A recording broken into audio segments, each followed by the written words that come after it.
Good afternoon, and welcome back to Asgard, and welcome back to All the Mods server play series. So, the server has been down. Of course, as you know, there wasn't a video on Saturday, and I do apologize, but the servers were down. It was actually my fault. Because if you notice these Ember setups behind me, I'll show you those, but those, whenever I was setting those up, I crashed the server. And it kept crashing and kept crashing. So we ended up having to do a backup, and we had some other issues and stuff. But over here, you'll notice I did start setting up some pillars. I haven't rounded them yet. I'll do all of that. But I've got basically those embers come out of the floor there. They wrap their way up. They hit a receptor into a copper cell into an emitter that goes into another receptor and copper cell and then sends them straight down. Because if I was to try to send them, like, say, out the back, it would hit the wall and it destroys the ember. So I've got this system set up, and basically it runs through. The pillar is actually hollowed out in the middle, and this place is actually probably full of mobs. But basically it comes out through the hollow pillar and then wraps back into the receptor over here. And actually, while I'm down here, let me go ahead and light this area up. I didn't think about it. Basically, it's going to be used for a little bit of setup involved with the room that we were just in. There's a couple other little things I want to add in there. But I have been working a bit in that area. I didn't get as much time on the server because a lot of the stuff I had been doing as prep, I lost when we restarted the backup. But you'll notice I made this nice little chair all out of chisels and bits. And then I've got some armor stands here. But over here, some of you may know what this is. It's something I'm working on for a stained glass window. So it's this took a while, but it's at least the outline of it is done. You know, the exterior outline. So that'll make it a bit easier because everything's kind of you know, set up to be symmetrical and everything. And then out here, I've started carving out some areas for windows and things like that. I'm doing a little bit of exterior work. You'll notice that area, I think it looks better with, you know, with something instead of it just being flat. Originally, of course, I had that glass window that was going to run across the top, and I was like, I don't really like this. So I changed over to this setup. And then, of course, I've still got to do something up here. I don't know. I don't know. I may end up rounding it like a dome, just a shallow dome right above this building.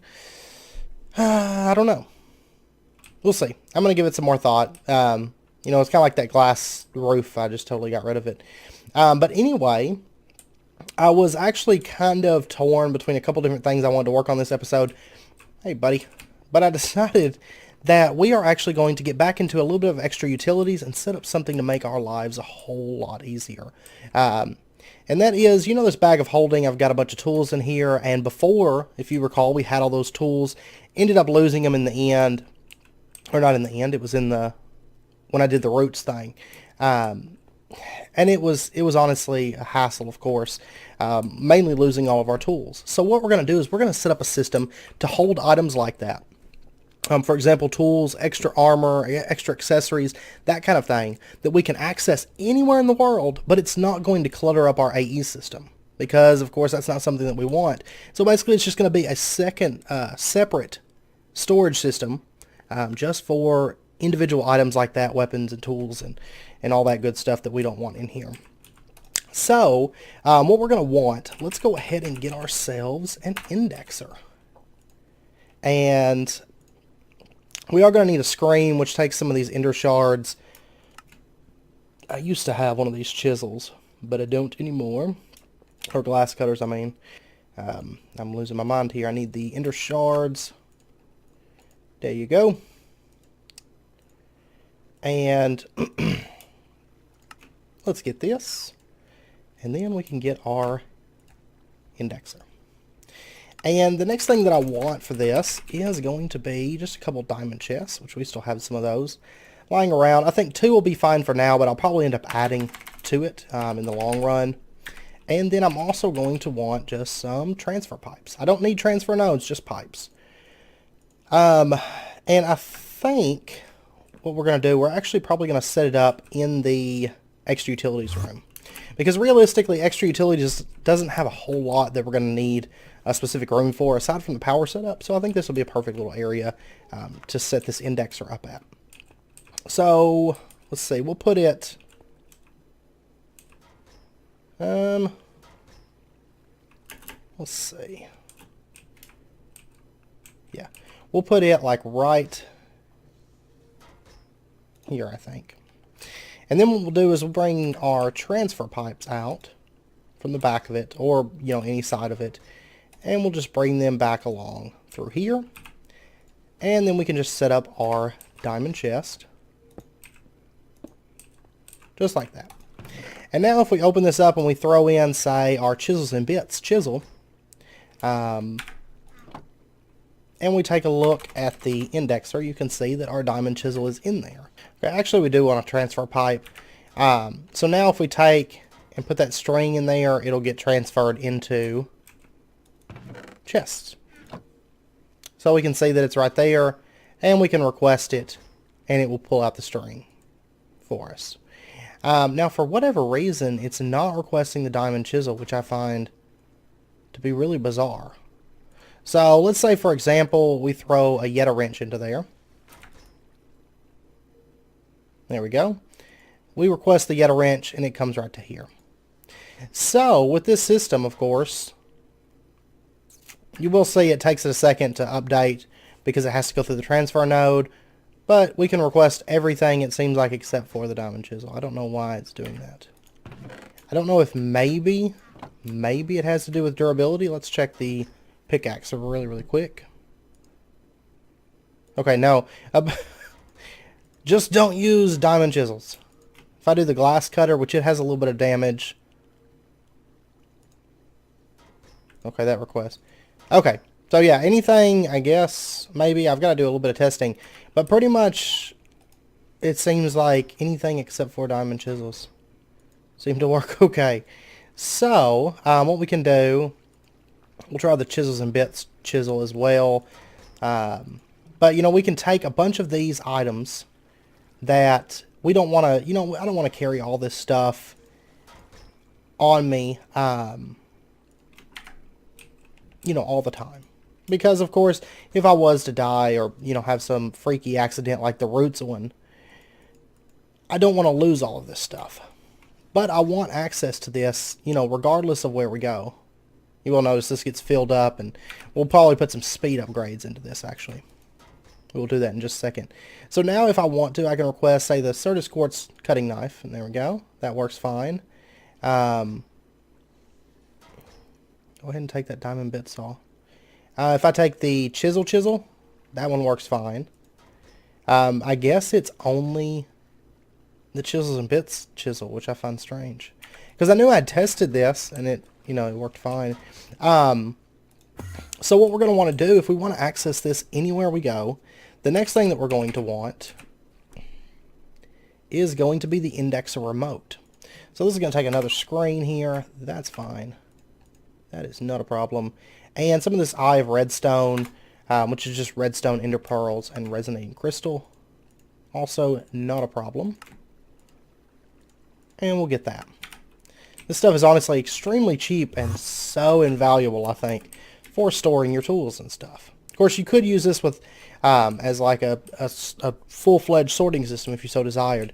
You will notice that it has a crafting grid here and everything. However, I will say that I did a bit of testing, and I could not personally get it to work alongside Applied Energistics. I did test it for quite a while, trying to connect it, you know, like the interface and stuff like that to the transfer nodes.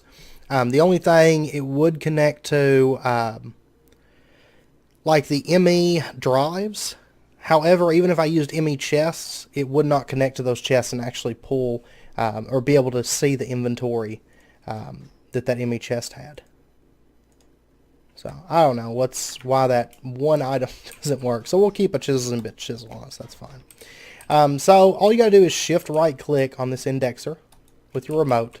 And now, if we pull this up, you'll notice we have access to all of our tools. And the best thing is they're stored right here. And, of course, this doesn't really require any power. This does take 8 power, you know, grid power. But if you have a setup like I showed you to make, which actually this one's like double stacked, and it's going to get stacked even more. But if you have a setup like that, of course, 8 grid power is not an issue at all. And the best thing is, if we go down, and let's pop on over, say, to the Nether. Because, of course, if we use, like, say, the Applied Energistics remote, of course, that has a distance limit. So here, even in the Nether, we can access all of our tools. So, really, really good stuff. And of course, this doesn't really have a limit as to how many items it can have, across the system, as long as they're all plugged up with transfer pipes. So if only it had some sort of auto-crafting, it would be wonderful, right? Okay, I actually do have some speed upgrades from when I was messing with the transfer nodes before. So what we can do is we can throw speed upgrades in there. And of course, now if we throw in, say, that soul vial, it was mega quick. So let's grab a couple more things here. I always want to keep soul vials and have access to them. Our blood orb, some conduits, that's fine. We'll do our soul shards. We'll put our books in here, our assembler, this random ender chest, these things, all that good stuff. And then, of course, if we throw them into the system, you'll notice it gets pulled out really, really quick right now with only 20 of those things. And of course we could add a stack upgrade as well and speed that up even more. So that works very, very nicely. And the best thing is, of course, we can access this from anywhere, but we can also send items into it from anywhere. So if, say, for example, I wonder if these would go. I haven't actually tried these. Chisels and bits bag. There we go. Goodbye to you. And we can request them. And yeah, put it right there. So, ultimate tool storage. And the next thing that I want to go over is another thing from extra utilities that we kind of passed up before, and that's how to actually make a extra utilities chunk loader. Because if we take a look here, you will notice that the chunk loading board just takes sticks and eye of redstone, but it also takes this golden lasso with a villager that says under contract. Now the way this works is what we're going to need to do is have one of these contracts on us. And these are crafted with just paper, ink, or any kind of black dye, and then a feather and glass. But, so if we go up and right-click with this contract, it'll say, I, villager number blah blah blah, also known as Toolsmith, being of sound mind and body, do agree to allow my physical, spiritual, and or mental essences to be bound to a physical object and to use any skills that I may currently possess to provide useful service to Asgard. I agree that my essence shall remain bound to the physical object until either 1. The object is destroyed, 2. The universe ends, 3. The very concept of time and or entropy is destroyed or rendered untenable, 4. I get bored of standing around in limbo making weird noises and float away to the next life, which is unlikely since I like making weird noises. And sign so-and-so. But you'll notice that this guy says, what is that mouse cursor doing? Also no. So he will not go under contract with us. This one also will not go to the will not make a contract with us. That guy will not. But one thing that you can do is if you shop with them and boost their relationship with you. There we go. This guy says, I really need a job. But another way that you can actually get this a little bit easier is you can trade with them. But whenever you're ready to get one of them, you can hit sign. After they have signed the contract, if you just right-click on them and get them with your golden lasso, you'll notice that now this golden lasso says Weaponsmith under contract. So, that's how we get ourselves our very own contracted villager. And then, of course, we could use this to make our chunk loading board when we have an eye of redstone. There we go. And so the chunk loading board, the way this works is it's going to chunk load everything in a 3x3 around it. So, for example, if I wanted to just pop on over here, for example, we can set this down, and you'll notice it just uses 8 of our grid power, which is nothing, and it is going to chunk load a 3x3 around it. So, very, very nice tool. I'm actually probably going to change out all of my chunk loading to the extra utilities ones, because for those of you that have used extra utilities, you know that generally it's very server friendly as far as the things it does as far as performance and stuff. So I will likely change all of that over. Now the last thing that I want to do this episode is I want to go ahead and get our Deep Dark portal, because I'm wanting to move my quarry, and of course the Deep Dark is a wonderful, absolutely wonderful place to do so. Now to make this, they've made it cheaper than it used to be. Now it's just 8 compressed cobblestones all it takes to get your Deep Dark portal. So it's very, very cheap in comparison, of course, to how it used to be. I believe it took, let's see, quadruple compressed, I think, and quintuple, like 1 or 2 quintuple. But anyway, now that we have our portal, we can just stand on it, and you'll notice the screen starts to change, and we're being teleported. And I figured we'd check it out, because I know that going there is a little bit different. I'm not sure about the changes to the area.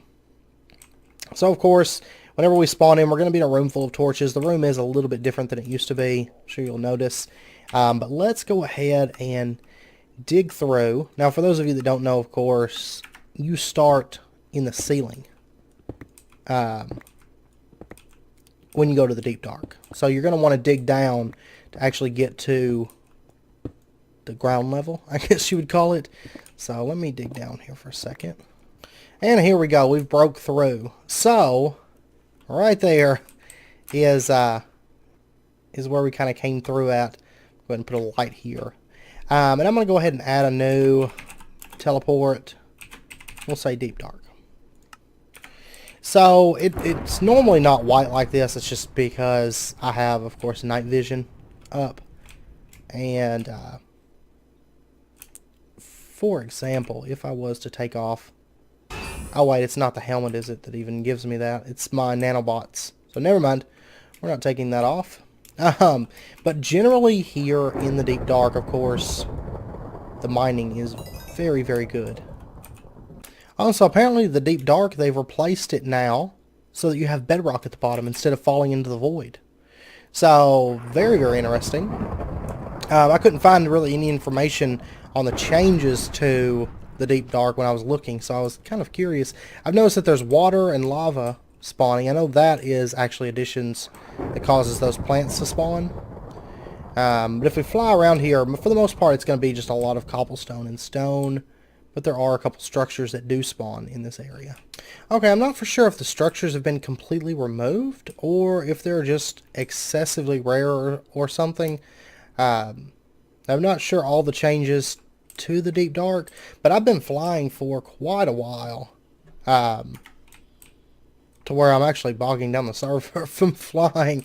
And I haven't seen any. Which normally I don't have any issue finding those. So I don't know. I don't know if maybe they're just not present anymore or something. That's a possibility.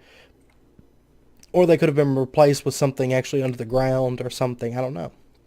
But I'll let you guys know next episode if I come across anything. And I'll let you know what I find. But I do believe that I'm going to end this episode here.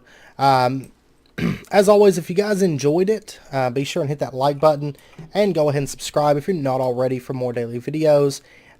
Hopefully I'll get more done before next episode. I would have had more done, but of course we had a lot of server issues and stuff. Plus, this week is Thanksgiving. I have family coming in. I've got to do some cooking, and of course I've got holiday events, 2 of those to go to, plus Black Friday shopping. So it is going to be fairly busy. So it's possible some videos may get delayed or postponed depending on how things go. I do apologize. It's a little bit busy here.